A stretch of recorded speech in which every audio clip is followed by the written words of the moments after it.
I want to welcome everybody to episode 7 of the Next Project Conversation. Right now, I really believe we have one of the most preeminent worship artists of our generation here. You know, many people can sing new songs well, but if you've gone to YouTube and you've seen his millions of views, what he is doing right now with the mixing of hymns and new songs and his own music that catches the current themes really well.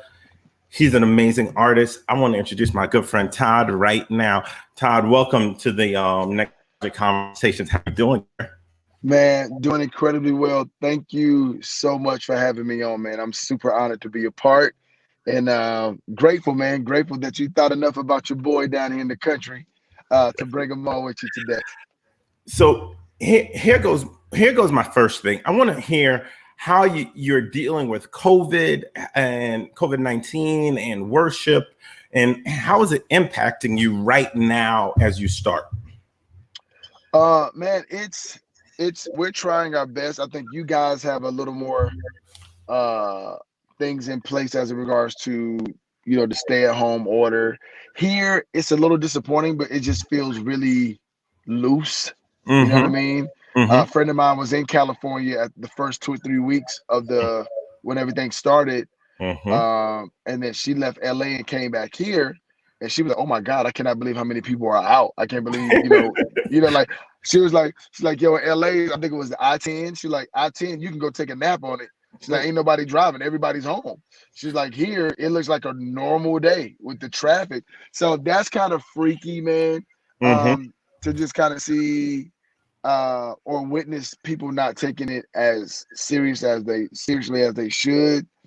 Um, but we on the church side of it, we've been able to be super creative Mm-hmm. with the platforms and mediums in which how we're able to approach worship and how we're able to give people an encounter with Jesus through all of these different platforms that are available for us to do it.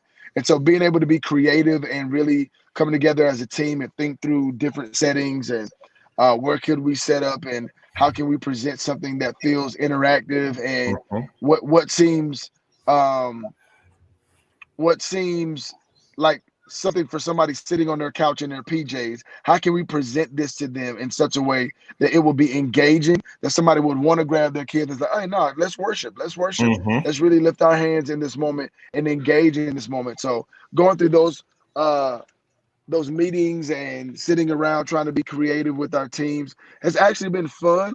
Mm-hmm. And what it also has done is it's kind of put everybody on the same playing field to a certain extent, Exactly. because they're Mm-hmm. you know what I mean. It's like the mega church and the church of 50 members have the same medium in in which that they can kind of present Jesus to people on the same format.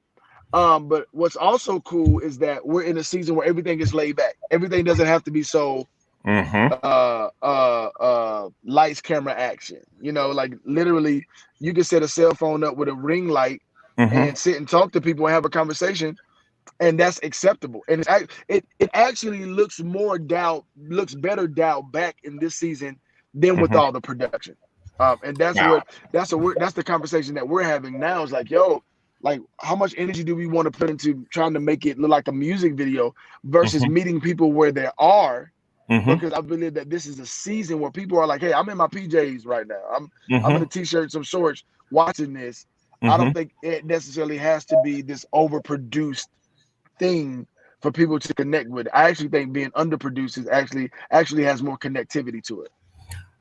So you know what? You just gave so many small churches hope, because there's so many people right now that are rushing to buy the new camera and the switchers and the lights. I mean, I Yeah, got like a shipment of lights yesterday because we're trying to get it all moving and everything. right. But you just helped me out. Tell me something. How is it coming from thousands of people that you're leading in worship to now you're in a small intimate environment? How do you deal with that disconnect, and how do you deal with the interactivity in that? Like, because that's a big difference. Yeah, it's a huge difference from singing to 3,000 people in the room to singing to a camera production manager and you and your team. Mm-hmm. But man, what we found, it's actually been cool, man. It's been like, because it's really, it takes you back to the basics, Mm-hmm. and back to where you started. It's like, yo, it's all for an audience of one anyway. And Mm. so really being in position to like go back to the basics of like not using church as a crutch, not using the setup as a crutch. It's like, Mm-hmm. no, we get opportunity to worship Jesus. And not only do we get opportunity to worship Jesus, but I was literally on the call with somebody last night, and I'm like, yo, it's so much more important now than it's ever been, than Mm. even being in the church, because now you have people sitting at home battling with depression. You have domestic violence at an all-time high. Mm-hmm. You have people, suicide rates are going up. People, marriages are ending by the day. I Mm-hmm. said people need God in their homes like never before. Mm. And so the opportunity that we have to use our our website, and to use Zoom, and to use Facebook Live, and to use whatever construct you're using to be able to get the message of Jesus Christ out there, it's so much more important now than it would be with you sitting in church, because at least people are used to that in church. Now people have to fight with their kids to get them in front of a screen, and Mm-hmm. trying to get their house together, and trying to Mm-hmm. get their husband on one chord. It's like, yo, people need Jesus like never before. And so what we're telling our team is like, yo, this is more important now than it's ever been. And so if Mm. there was ever a time for us to lock in and to really go after the presence of God, and to really get people engaged in an encounter with God, and not a church experience, but a real encounter with Jesus, it's right now. And Mm-hmm. so, man, we found that, man, we've actually been tapping in even harder in Mm-hmm. these recordings, off site, than we may would be with doing it on the regular platform, because we know how important it is, and that people like never before. We're in the middle of a pandemic. Some of us, I mean, most people that are on the face of the earth have never encountered anything Nope. remotely close to this. And Mm-hmm. so now people need to, Jesus has to cut through like never before, Mm-hmm. over depression, and through suicidal thoughts, and through, oh my God, are we going to be all right? Like the anointing and the presence of God will cut through all of that. And so I'm teaching my teams, or talking to my teams, like, yo, we have to go after God like never before, because people need Jesus, and they need to see that he is bigger than this. He's bigger than what they're seeing on Fox News or CNN. He's bigger than what they're hearing. He's bigger than COVID-19. That God is the greatest power, and it's because of him that we will not be defeated. But we have to give that hope to people as strongly and as passionately as we can right now. So here goes my question for you. We've hung out, you've come and sang out here for us. I've seen you have an unusual anointing, whether it's thousands of people or it's a smaller room. What would you tell worship leaders, pastors, those that are not used to being in themselves, to really bring this moment forward? What would be like three things you would tell them to allow them to focus more on worship in that space? Because I want to really give them some tools to deal with this season, because it's difficult. I was talking to a doctor, this lady that's a doctor, the other day, and she said she believes pastors and leaders are grieving because the constructs that they leaned on for years are gone. Their whole job is gone. Yeah. Everything. So what would be like 2 or 3 pieces of advice you would give to these people right now to get them ready for this new kingdom paradigm? Number one, less is more. Let people see your heart. Let people see the sincerity of your heart. The lights are gone. The stages are gone. You don't have to be as churchy. Meet people where they are. That is so huge right now. Like, people are trying to figure this thing out, and people need hope. Less is more. Like, talk, look into that camera. If it's a cell phone, if it's a $100 camera, whatever you have, and talk to people and minister from your heart, and do not lean on the churchisms that you've leaned on for years, and that we've all leaned on, especially being on the platform. And like, meet people where they are. And I think such a level of transparency is so warranted in this season. They're like, hey, like I woke up the other day almost about to have a panic attack. Like, what does this look like? Like, and I think people need to know, like, oh, it's not just me. You know what I mean? Like, it's not just me. Like, yo, like we're here going through this thing together. We've never experienced anything like this as a whole. And so Mhm. we're walking through this together, and people need to know, like, hey man, like, yo, I'm a pastor, but yo, I feel it. Like, yo, I'm a bishop, but no, I feel it.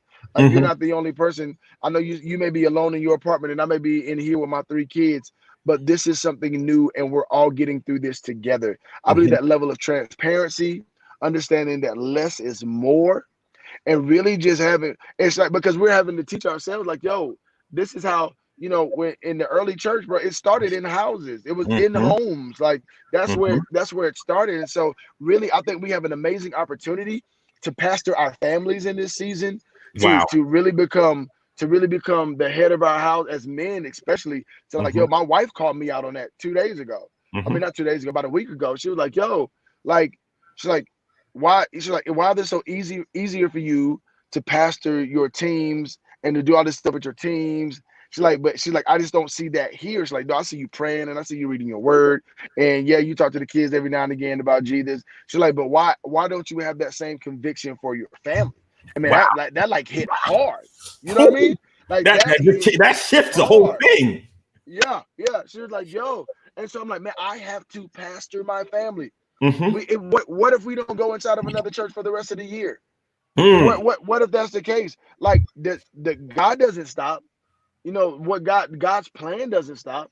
It's just that we have to change our mindsets from what it used to be into, like, yo, God, what are you doing now? And how can I be as effective as I can now? What can I do? I told a few worship leaders the other day, I said, so many times we're so after what's next that we discount what's in our hands, or that we overlook what's in our hands right now. It's like, no, what can I do? Who can I touch? Who can I affect? And do that. And that'll be enough. Mhm. No, it's not singing on platforms, man. No, it's not singing at conferences right now. But who can I bless? Who can I minister to? Who can I encourage? And you take what God has given you. What's in your hand? What's in your hand, Moses? I'm in front of a sea. I'm in front of a sea, Lord. And most people would have thought that he would have sent angels, or most people would have thought that fire would have fell from heaven. No, what's in your hand? Stretch out what you got. Use what you have. God Mhm. can take what you have and be glorified in it, and people's lives be impacted for a lifetime if you Mm. just refuse to discount what you already have. Wow. I just want to make one quick note. If you have a question, we got this man's anointed, and you want to ask a question, just put it in the comments because I'll ask him the questions. But you brought up 2 really critical points. We don't plan. I don't have a multi-thousand member church. We've got a couple hundred people. I'm not going to be back in my sanctuary at least until September, and that's if it goes perfectly from today. Right, right, right. I have friends that pastor churches that are thousands of people. They're talking next year. You said it earlier in your comments. So what we're doing now is not a band-aid. It's the new regular. Right. Is there anything that you are planning, you are seeing, you're discerning, God is speaking to you about to deal with the next 6 months or a year of this new normal?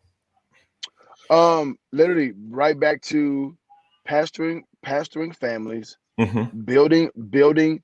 So what we have to do, and especially I'm talking to some pastors about this too, is that, and as worship leaders, we have to go back and take and realize, and help people to realize that they cannot use the crutch of church for their only worship experience with God.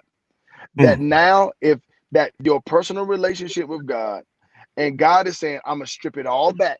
I'm gonna strip it Mm-hmm. all back. I'm gonna strip it all the way back. Now here you are. It's just me and you. Mm-hmm. Now, which is where it should be. Now you Mm. don't have the crutch of a worship team. Now you don't have the crutch of a band. Now you don't have the crutch of coming to a Tuesday night service. Now I want to get back where now my sheep know my voice. And Mm-hmm. so now I want to get back to speaking directly to you. And I believe that, man, if this is the season where God is saying, yo, come sit in my lap. Come on, let's talk. Let's Mm-hmm. let's let's put all that stuff on me. Yep. And now let's build something that lives outside of the 4 walls of church. Mm. Because if it only take, because watch this, if it can only take place within the 4 walls of church, is it really real anyway? It isn't. It's Is a it show. because that's religion. Mm-hmm. Religion has times Mm-hmm. and expiration dates, and it has, oh, you can do this here and you can do that there and you can do that at this time and you Mm-hmm. can do that at this time. But when it is a relationship, I can tell my wife I love her whenever I want to. I can hold her hand whenever I want to, because it is a relationship. It is not dependent upon me being at a certain place at a certain time. No, this is what we do. And God is saying, no, I want you to get back to, if you never step foot in the church, you can feel my presence. If you never step foot inside of a building, that I can heal you in your home. If you never step foot in the building, I can show up wherever you are and be exactly who I am. And that is God. And that is not predicated to the four walls of a brick and mortar church. And I believe that God wants to get us back to the basics of a real, authentic, genuine relationship with God that is not predicated upon being inside of a building or even depending upon especially worship, with the crutch of having worship teams or somebody get up and scream to you what you should be doing. And the thing, because really, coming on Sundays or coming on Wednesdays should just be an extension of who we already are and what we're already doing anyway. So now it's like, yo, let's put it in reverse. Let's get it back, and let's put it back in its proper perspective. Like, no, I'm a worshiper. I'm not a singer that goes to church. I'm a worshiper. And it's my lifestyle. It's my duty. It's my reasonable service. And so now God is saying, yo, okay, cool. I want you to get up and pray. I want you to now pray. I want you to get in that word. Now I want you to take a few minutes if you got to go in the back room by yourself. And I want you to worship me and spend time with me. And said, now I'm going to build you up on that. Now that's your new normal. And now when you get to church, now it's a real extension. And I'm not using church or a worship team or praise and worship as a crutch for me to get to God. Now I know how to get to God on my own. And now I actually bring value to the encounter because I've been in this space all week long with Jesus. So I was listening to something the other day. You dropped a single at the beginning of this pandemic. Mm-hmm. And at first when you dropped it, I was like, is this really the right time to drop this? But as I've been listening to it, it's allowed me to focus more on God because it talks about greater. Can you tell a little bit about the single, the inspiration, the language, the theology behind that single? Because I think it's so important. Man, so I actually recorded this song almost 3 years ago. And I was like, I'm going to release it. I'm going to put it out. And literally the week before I did it, Holy Spirit said, release greater right now. I want you to put that in the atmosphere, because people need to see. And this is before it had gotten bad. You know what I mean? I know. You released it right before it got bad. Right. And so it was like, yo, release this because people need this inspiration and they need to see that no matter what they face in this season, that I'm bigger, I'm greater, I'm stronger. And that's, man, literally the song. I remember writing the song. Matter of fact, I was sitting out here at the church, and a lot of worship leaders, we're always looking for upbeat songs. That's like the struggle. Everybody can find a slow song, write a slow song. We all can wave our hands, right? Yeah. And so I was like, man, I need to write a big song. And I literally was in this moment, and God was like, well, who am I to you? And I was like, God, you're greater. He was like, okay, let's go. What's bigger than me? What's stronger than me?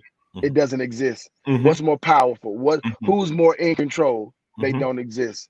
Who else can set you free? Who else can supply your needs? They don't exist, because I am greater than anything. And it just poured out of that moment, man.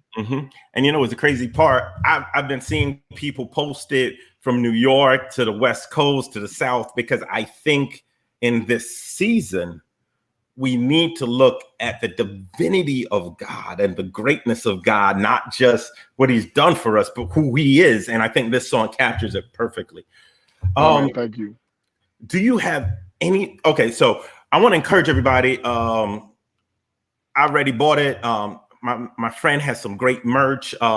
His name is spelled on the screen. All you got to do is www.com, toddgalberth.com, and get some of this merch.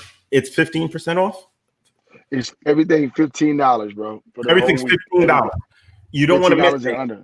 Can I get a refund on my Stay Low shirt that I bought? Because I supported it when it was full price, but go get it. It's good stuff. Is there anything you want to impart to the people of God before we wrap this up? I know you're at the church. You got your creative meeting. You took time out of your schedule to meet with us today. But is there anything you want to leave us with before we go? Because Man, you've given me so much today, but is there anything you need to tell me? Man, I would urge people just in this season, do not let anxiety set in or fear set in to the point where it makes you forget who God has been to you up until this point. Do not allow what you see, what you hear, or what you feel to make you forget your memory. If you can keep your memory and remember that you have history with Jesus in this season, that no matter what comes your way, if it's your job, if it's you've been laid off, if it's oh man, am I sick, or I know somebody that's died, or man, what is the world gonna look like? Before all of that stuff begins to settle in your heart and in your mind, remember you have history with Jesus, and the same God that brought you through cancer, and the same God that when you didn't have money and when you didn't have a car and when you didn't know how you were gonna make it, is the same God today. Let me tell you something. Everybody's upgrading everything in this season. It's like you said, I need to get some lights because everybody's trying to upgrade. We're upgrading our systems and our computers, and we get more memory so we can do all of this stuff online. Let me tell you the only person who doesn't need to be upgraded in this season, God. We do not need a 2.0 version of him in this season. He is the same today, yesterday, and forevermore. He does not change. He does not need to be upgraded or updated. He is God, and he is enough. So if you don't get anything from this moment, do not allow the enemy to make you forget what God has already done for you. He is God. He loves you, and he has a plan for you, a plan to prosper, to give you a hope and a future. That's who he is. And everything that God put in your heart, everything that God put in your mind, everything that God has told you was going to happen in your life is going to happen. It may look a little different. The timing may be a little different than what you thought, but God is going to perform his word in your life. Hold on to that truth and do not let what you see, hear, or feel push you from knowing that God has been good and God will continue to be good. Wow. Before, I have a little tradition that I have with my friends that are sneakerheads. I know you're in the car, so we're not going to do like my friend. But no, I actually grabbed something on my way out. So let me tell you, my boy was from Singapore, and he came with the off-white European drops. Oh, wow! And he came with the Cactus Farm, Vapor Max. But I remember when you came out here to sing for us, my members tapped me, not one, like 5 of them, and said, "You need sneakers like him." So what's the drop that you're going to show us today that's going to put a smile on my face? Well, no, you said I didn't know you like, I was like, did you want me to do something from this year or so last year? I know you did. I did, when I actually did, these were like at the end of the year. These were like some of my favorites. Travis Scott. So, those are the Travis Scotts. Yeah, man. So these are some of the ones what I bought, and I was like, I don't know if I'm gonna like them or not. I don't know if they're gonna be cool, but when I tell you, man, these things on, bro. Oh my god! Listen, I slept on them, and I was looking. I was like, should I enter the raffles? The gymnastics we go through on Saturday morning. Oh yeah. Yeah, too much. It's crazy. Too much. It's crazy. You got to call this guy. You got to find this guy. Am I going to really pay StockX for this? And I was like, I'm not getting those because they didn't look good in the pictures. And then I was in New York. They look much better in person. Much better in person. And I saw somebody, and I sinned because I was jealous because they were so hot. Man, Todd, thank you so much for taking time out. I know you guys got a lot going on. I'm praying for you and your fam, and I'm telling you, if you're watching this, when we can fly, you need to bring this man out to sing to your congregation because his heart for worship and heart for people is unbelievable. He is an authentic brother. I'm so grateful for him. Thank you, Todd. Hey, man, honored to be on, man. Love you guys. Praying for you guys down in Cali. Can't wait to worship again. And hopefully we'll see you sooner than later, my friend. Thank you. Everybody, thank you for joining us. Tomorrow, we have the president of the Board of Bishops for the African Methodist Episcopal Zion Church, the the presiding prelate of the Western Episcopal District, the Right Reverend Staccato Powell, will be our guest tomorrow. He has led the West in an amazing way, already looking at next, from how we do assessments to meetings and different things. And he made some really groundbreaking announcements yesterday to our entire Episcopal area. And I think it will resonate across the church. So I want you to join me tomorrow to hear how his leadership is moving Black Methodism forward. Thank you so much for taking the time to be with us today. Enjoy.